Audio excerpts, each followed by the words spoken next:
Salam sejahtera Malaysia, selamat pagi tuan-tuan dan puan-puan yang dihormati sekalian.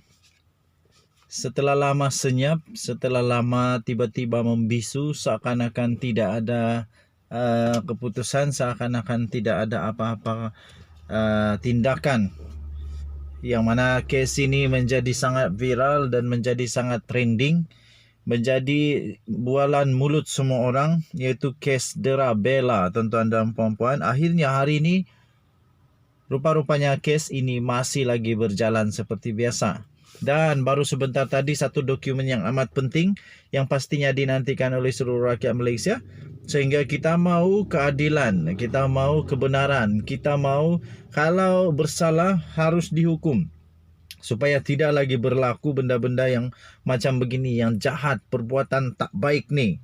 Okey, terbaru tuan-tuan dan puan-puan, daripada seorang saksi, beliau berkata beliau nampak Bella baring di atas lantai tanpa alas, kesan lecur di leher. Tuan-tuan dan puan-puan, seorang saksi telah memberitahu Mahkamah Seksyen di Kuala Lumpur bahawa dia nampak remaja perempuan sindrom Down yang dikenali sebagai Bella telah baring di lantai bilik dobi di sebuah kondominium di Wangsa Maju tanpa dialas dengan selimut dan tilam selain terdapat kesan lecur pada leher mangsa.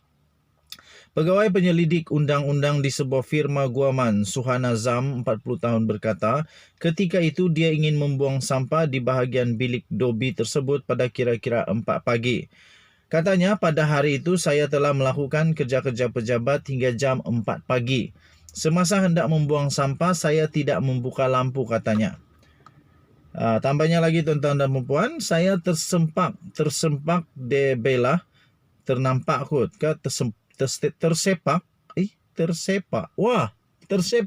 Saya tersepak Bella yang sedang baring di lantai bilik dobi dan saya terkejut dan tergamam kerana itu kali pertama saya melihat Bella berada dalam keadaan tersebut, katanya.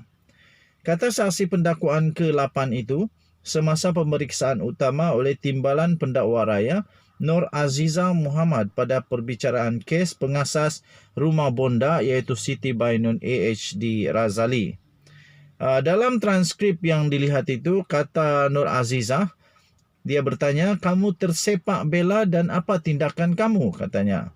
Suhana menjawab, Bella baring mengiring sebelah kiri. Dia mengerekod. Saya terlanggar tetapi dia tidak terkejut pun, katanya. Saya terhenti 10 hingga 15 saat. Saya pandang dia, saya tidak percaya dengan apa yang saya lihat, katanya. Tambahnya lagi, lepas itu saya tutup dan kunci pintu. Lampu ditutup dan masuk bilik untuk tidur. Saya cuba tidur tetapi tidak boleh sebab terbayangkan keadaan Bella, katanya. Ketika itu kakak Haiza tidur sebelah saya. Dan saya cakap kepadanya, akak tahu Bella tidur di mana, katanya. Namun saya tidak memberitahunya sebab ketika itu Syahira ada bersama kami, katanya. Suhana berkata dia menyaksikan insiden itu ketika menghadiri majlis sambutan Hari Raya bersama Siti Bainun serta penghuni unit kondominium tersebut dengan kakak angkatnya Haiza pada 21 Mei 2021. Katanya, saya tiba di sana dalam tengah hari dan merancang untuk duduk selama 2 hari.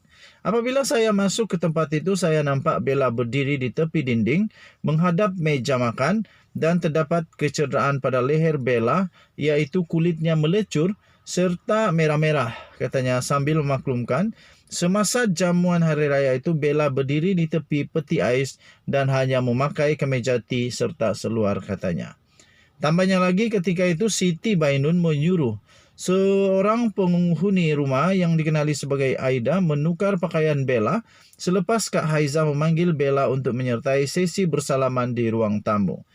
Saya dengar Bainun cakap, betulkan butang baju tu, bagi tinggi sikit, nanti orang nampak kena dera pula, katanya. Katanya sambil menambah mangsa kelihatan ceria dan tersenyum apabila dapat turut serta dalam sesi bersalaman itu. Saksi itu juga berkata dia ada bertanya kepada Siti Bainun mengenai kecederaan Bella dan tertuduh memaklumkan bahawa mangsa main simba-simba air panas dengan adik-beradiknya. Nur Aziza bertanya siapakah yang dikatakan adik-beradik Bella. Suhana menjawab Aida dan Balkis. tidak termasuk Yasmin. Itu yang saya tahu. Saya cakap pada Siti Bainun, takkan kau biar budak-budak bergaduh macam itu? Dan Siti Bainun menjawab, saya tidak boleh nak buat apa sebab Aida kalau dah marah hilang akal, katanya. Semasa tidur di kondominium itu pada April 2021, Suhana berkata Bella berdiri di tepi dinding dan kelihatan tidak ceria, bermuka masam serta tidak berani memandang ke arahnya, namun dia tidak berkata apa-apa dan hanya menonton televisyen. Disoal oleh Nur Aziza berapa lama Bella berdiri di lokasi tersebut dan Suhana menjawab, saya sampai di kondominium itu lebih kurang 9 malam dan masa saya sampai Bella sudah berada di situ. Apabila saya nak masuk tidur pada jam 12.30 malam, Bella masih di situ.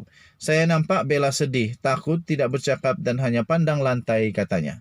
Nur Aziza bertanya lagi, kamu ada bertanya kepada Siti Bainun kenapa Bella begitu? Suhana menjawab, Bella kena denda tetapi saya tidak tanya Siti Bainun Bella didenda sebab apa. Nur Aziza bertanya lagi, kamu tidur di kondo itu berapa malam? Suhana menjawab, saya tidur hanya semalam. Tapi Siti Bainun ajak saya ke rumah Zurianti kerana ada sambutan hari jadi Jane, iaitu seorang daripada kanak-kanak di bawah jagaan Siti Bainun dan Bella tidak ikut serta ditinggalkan seorang diri di kondominium tersebut. Saksi itu berkata dia juga pernah melihat Bella berdiri di tempat sama lebih 10 jam semasa ke kondominium tersebut untuk berbuka puasa dengan Siti Bainun di sebuah restoran di Chowkit, selain memaklumkan tertuduh telah memberikan kertas dan pensel untuk Bella melukis dari pagi sampai ke malam. Katanya, saya rasa keadaan itu tidak selesa dan saya lihat Bella sampai nak tertidur. Balkis kemudian menjerit dan beritahu Bella nak tertidur. Siti Bainun dari biliknya menjerit kuat gila sambil kata lukis dan Bella kemudian menyambung lukisannya, katanya. Siti Bainun 30 tahun mengaku tidak bersalah atas 2 pertuduhan mengabai dan menganiaya remaja perempuan berusia 13 tahun itu sehingga menyebabkan mangsa mengalami kecederaan fizikal serta emosi. Dia didakwa telah melakukan perbuatan itu di sebuah kondominium di Wangsa Maju antara Februari dan Jun 2021 mengikut Seksyen 31-1-A Akta Kanak-Kanak 2001 yang membawa hukuman maksimum 20 tahun penjara atau denda RM50.000 atau kedua-duanya jika sabit kesalahan. Perbicaraan di hadapan hakim Israeli Zam Sanusi bersambung pada 13 Jun ini.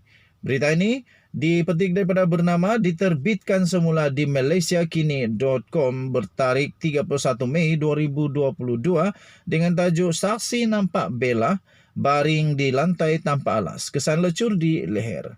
Denyut nadi suara rakyat bergema di channel ini. Jangan lupa tekan butang subscribe, like dan share. Kita jumpa lagi. Bye-bye.